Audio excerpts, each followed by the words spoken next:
How to survive freezing cold when the grid is dead. Your heater's a paperweight, and hypothermia is knocking on your ribs like an eviction notice. The power's been out for 3 weeks. Snow's piling up like the world's given up.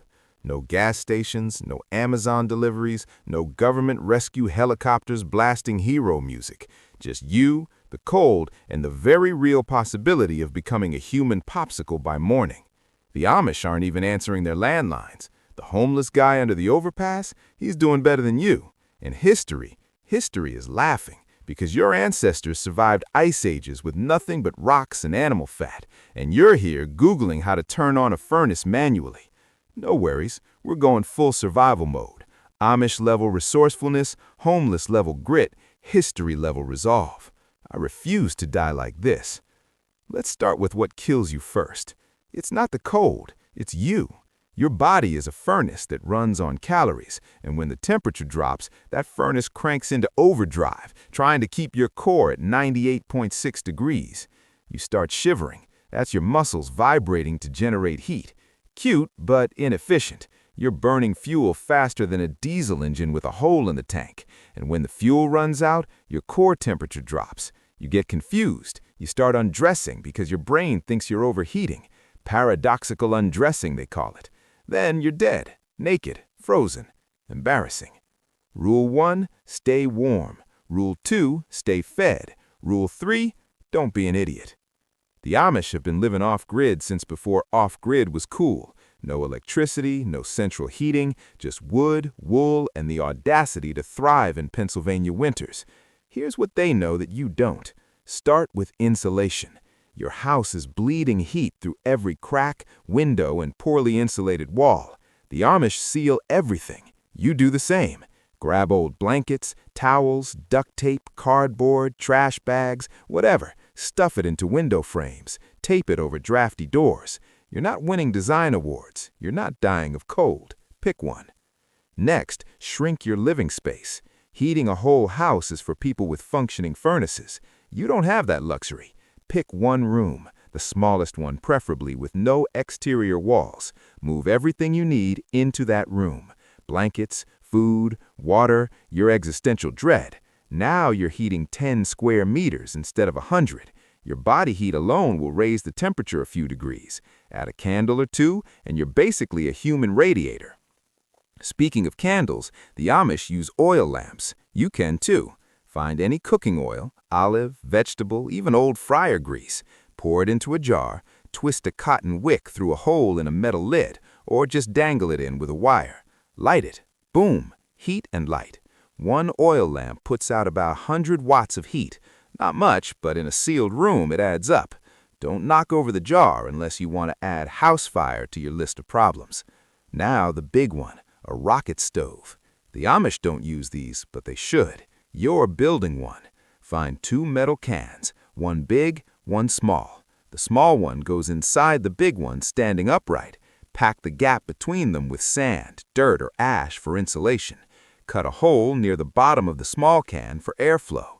Feed small sticks, twigs, cardboard into the top. Light it. The design forces air up through the fuel, creating an efficient, hot burn. You can boil water on top. You can cook. You can huddle around it like it's the last campfire on Earth, because it might be. Method 2, survival insulation, the homeless playbook. The homeless survive winters that would kill you in your fancy North Face jacket. Why? Because they understand layering, insulation, and the raw physics of heat loss, and you're about to learn. First, layers. Forget one thick coat. It's about multiple thin layers. The air trapped between those layers, that is your insulation. Your body heats that trapped air. More layers mean more warmth. So grab everything, t-shirts, hoodies, even trash bags and newspaper. Crumple it up and stuff it between your clothing layers. Free, effective insulation. That's why homeless people look bulky. It's not random. They're smart. Next, cardboard is your best friend. The ground sucks heat from your body faster than the air ever could. It's a thermal vampire. Lay cardboard under your sleeping bag, under your blankets, under your body, multiple layers. Use it in that sealed survival room you've made. You'll sleep warmer, you'll wake up alive. Cover your head. That old saying about losing 30% of your body heat through your head is a myth, but it sure feels true when your ears are frozen solid. Wear a hat, a scarf, a hoodie, a towel, even a pillowcase. Just cover it. Here's the trick nobody tells you. Share body heat. The Amish do it. Homeless camps do it. Pile into one bed. A single human is a 100-watt heater. Two people? That's 200 watts. That's more heat than your little oil lamp. Yeah, it's awkward. It's also survival. Get over it.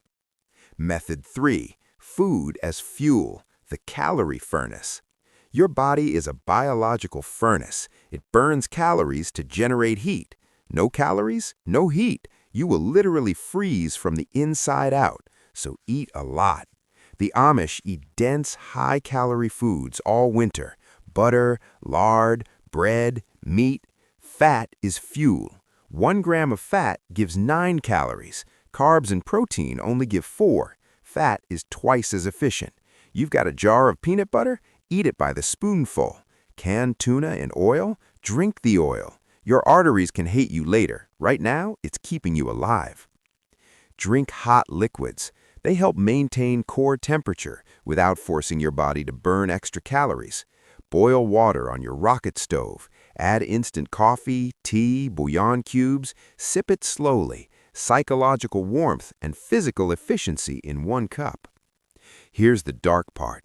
If you're starving, your body starts burning muscle for fuel. Muscle generates heat. Less muscle, less heat. You get colder faster. Eat before you're hungry. Ration smart, but don't ration yourself into hypothermia. Hot water bottles. Boil water. Pour it into any sealable container. Plastic bottle, metal canteen, glass jar wrapped in a towel. Tuck it into your blankets. It radiates heat for hours. Doesn't need to be fancy. Gatorade bottle works.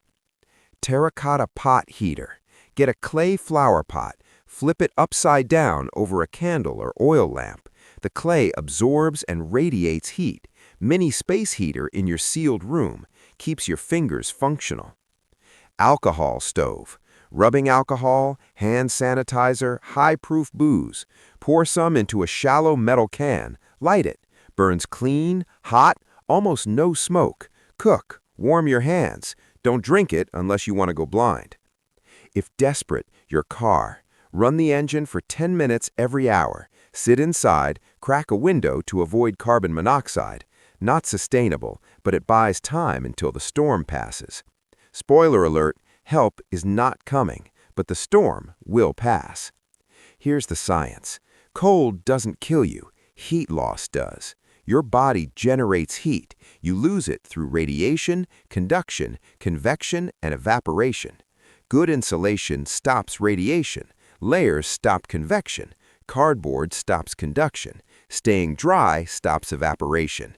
This isn't magic, it's thermodynamics, and thermodynamics doesn't care if you're Amish, homeless, or a prepper in a bunker. The rules are the same. The Amish survive because they plan. The homeless survive because they adapt. History survived because there was no other choice. And you survived because you listened.